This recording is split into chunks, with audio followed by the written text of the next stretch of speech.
Alright, so we're recording this as we're trying to see exactly how off this is.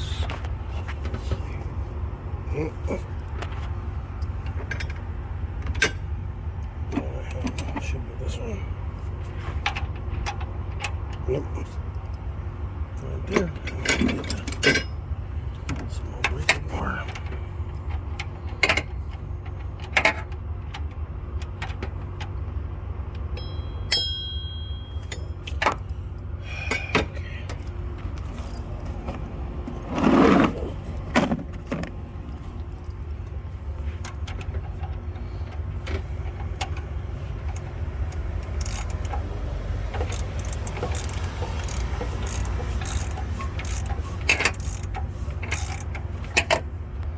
Okay, so with everything set, seems like the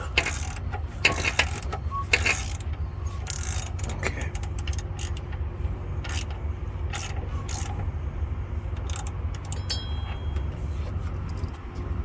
Okay.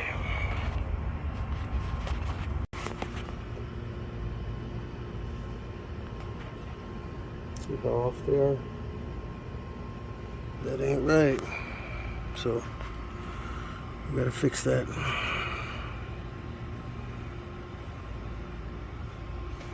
And that's supposed to be top dead center.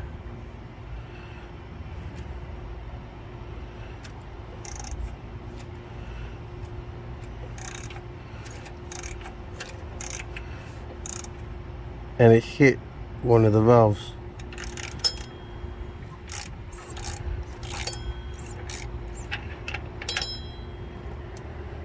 Yep. Okay, so go up to top dead center.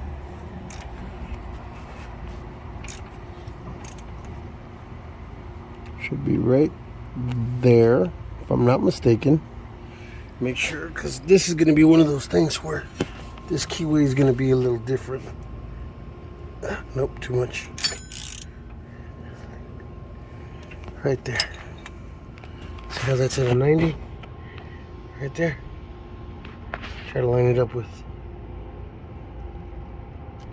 that. Not the chain, sorry, my finger's in the way. Not the chain, the line from here to that one. Because this timing chain that he got is the wrong one. So, we're all capable of doing so much. 14. Okay, so now I'm trying to realign the phasers because the phasers are off. So is the chain. Okay, so phasers are supposed to be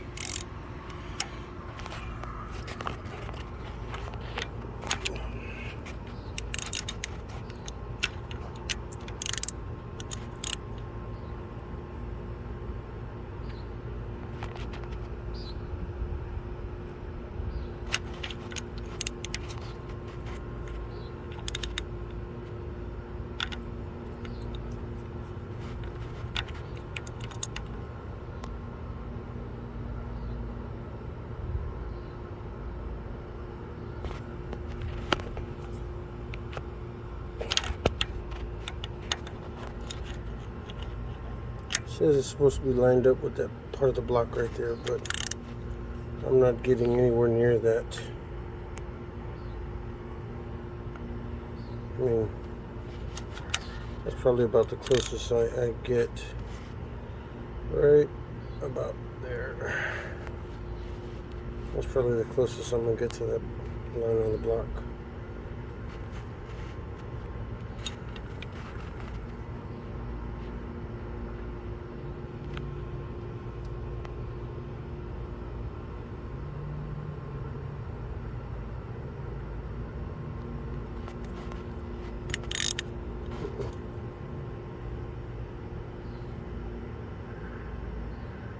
Right there should be good enough. It's a direct on view. So now we gotta adjust this guy. he's got to come down. Come down to where the kiddies play. Come on. Come on. See, right there's about even. See, I was kind of hoping that I'd be able to route the chain through anyway, and then just modify the chain so that way it matches up to the new locations. But I think this is going to be one of those specific ones. Be a relative pain in the butt, but I still have hope. Okay, so right now I have slack on the top chain, see, and all I have to do is adjust it. I got those so close, they look good. Yeah, I got those good. So if I do nothing there, maybe I can adjust it from down low and redirect it just to try and get it in there, because I want to make sure that this is going to work properly for them.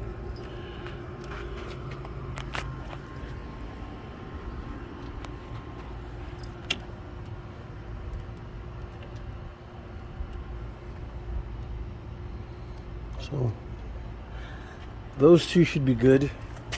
It should be on. It should be on, right?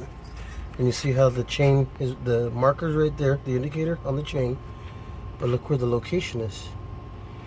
Now, unfortunately, I don't know if maybe it's because when they bought it, they kind of just sped through the process and quality control didn't catch this. Because the water pump that they purchased with this deal actually ended up not being the right water pump either. So they kind of got shafted. So I'm gonna put in the other timing guide, and then I'm gonna give it a shot and turn it around and see what it does. Okay, stand by. Okay, sorry about that. So I got the other timing guide on.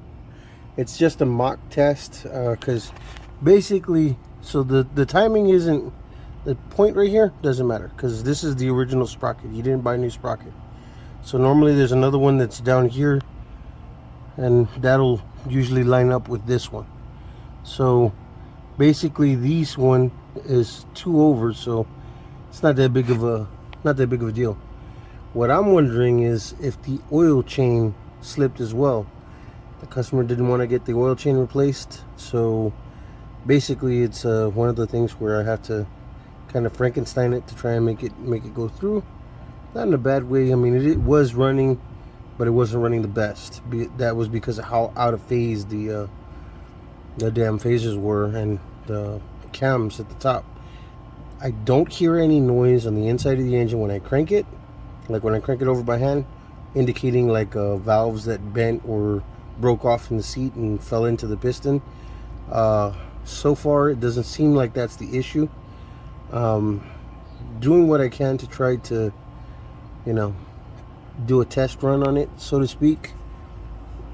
And basically what I'm doing is I put the tensioners on temporarily. I had the tensioners, the guides on temporarily to put a little bit of friction against them, and then I'm gonna crank this, and if all the tension and everything and nothing binds up and stops, then I can mark this one as the new time point for this, and it would be okay. Because right here you can see clear as the day where the timing mark is, right, and where the chain piece is. So timing point, chain, it's right there in the middle perfectly. Okay, now if you look up here, we have retimed the cams like you saw us doing earlier. So the cams are on point. See, timing mark, timing chain.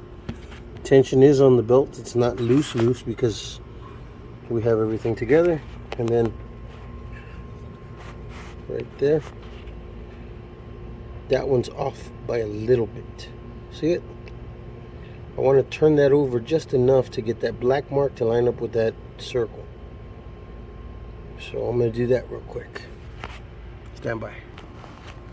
Alright, so now we got it on the timing point. See? The chain does look like it's not seating right, so I think that might be because, yeah, it's just because it wasn't all the way wrapped around. So, alright, so now that's on. That one's on. Both phases are lining up to the block. This is how they're lining up. They're actually a little bit, almost, one's under, one's over. I'm wondering if I should try to balance the two out. Let me see about, oh, let me see about trying to do that. So one's a little under, one's a little over. So let's try and do it like this. Put a little bit there. I'll take a little bit here. There. Okay. Now I have no idea if this is going to work. This is just, like I said, testing. So there's the lines, and they pretty much do line up with each other. They actually do line up with the block. So maybe that will work. So for the time being, I have that on. I'm going to get down and I'm going to crank it over a few times and watch to see if it messes with anything. So hang on. Alright, so I did a test run and I gave it a couple good revolutions, probably about like 7 to 12 or 15, something like that. And I noticed that even though it's going around in its cycles, the lines aren't lining up. I'm trying to figure out why. I mean, there's no, look, see, there's the lines, and that should be over here, because it's in top dead center in cylinder number 1 after the turn. So I'm gonna try and readjust this and do it again. Hang on. All right, so we're back at it again. So there's the lines. I'm gonna try and level them out again because they're kind of iffing. This one needs to come down, this one needs to come down. So I'm gonna try and do that right now, so stand by. What up, it's your boy Frank the Tank, aka Mr. Trying to Make That Money in the Bank. I have to apologize in advance for this YouTube video. Unfortunately, while I was trying to do the video last night, my phone died. I lost all the data from the videos that I have. The only things that I got is a couple of little quick things, but I was working on the 2013 Chrysler 200. As you can see, I already have 90-ish% of the engine back together. I was doing all this stuff on the video, and like I said, my phone dying, it didn't let me save the last of the video because I had been pausing and stopping. So all the video that I had recorded for you guys, it all died. So I'm kind of just gonna redo exactly what I did yesterday, not taking it apart, but actually telling you exactly the steps I did to put it back together. So yes, the last time you saw this, the timing cover was off, the motor mount was off, valve cover was off, power steering pump was off and to the back, alternator was out, radiator was there. Thank you, baby. And hold on, I mean the condenser for the AC was there.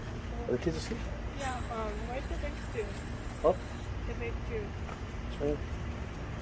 Give me a second, guys. I'm trying to put some clutter on. Damn mosquitoes are tearing me up.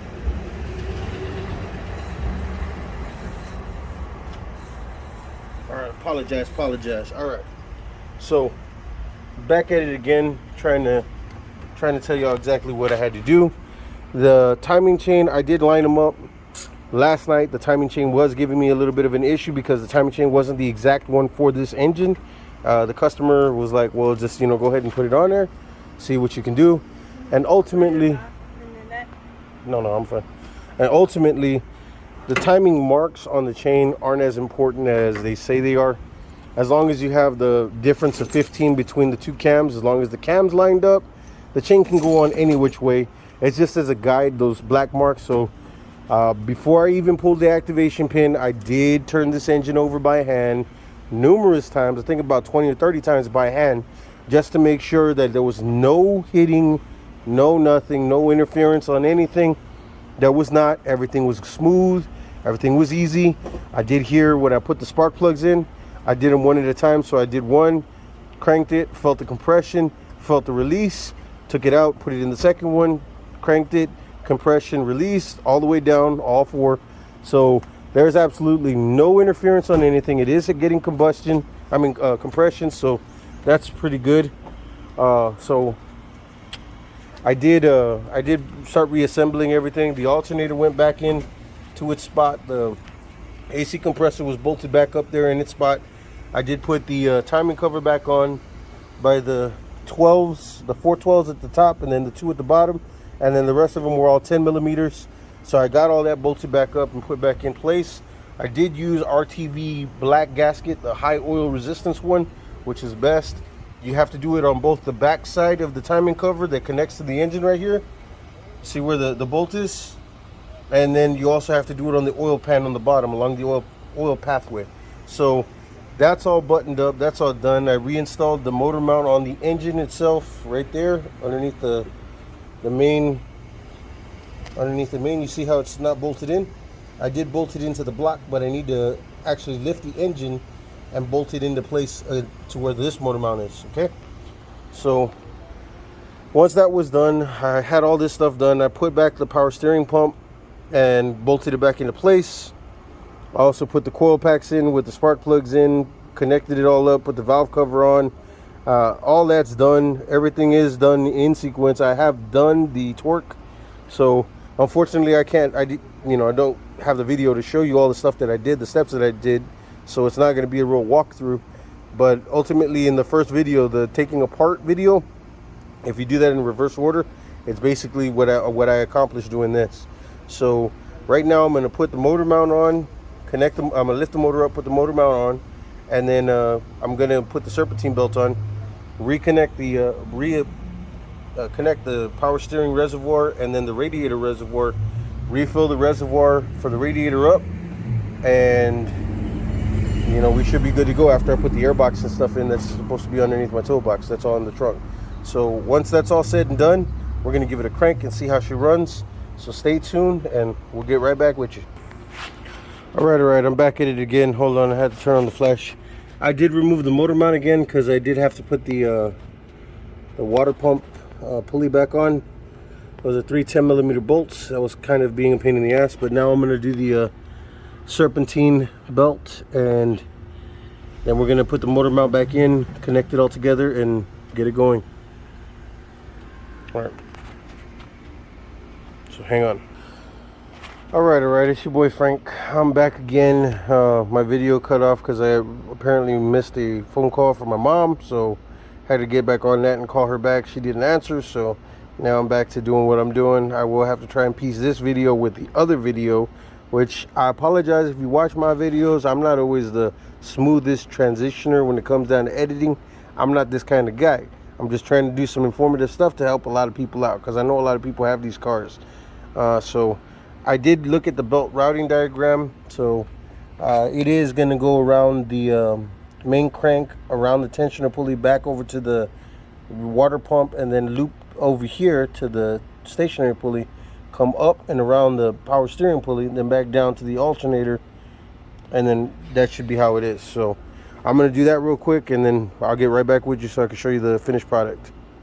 All right, so we're back at it again. I got the serpentine belt on. It routes around the power steering pump right here, down to that pulley, then it shoots all the way back to the water pump in the back, loops around the tensioner pulley, back down to the main crank, comes over to the AC compressor, up to the alternator, and then around that stationary pulley right there. So that's all on. We're good to rock and roll now. I can throw this motor mount back in and bolt it up, lift up the engine, put the last of the stuff in, put water in it, put the airbox in, and then we should be able to give it a start. So stand by. All right. So as you can tell, we got the car on. It's running, and it sounds damn good.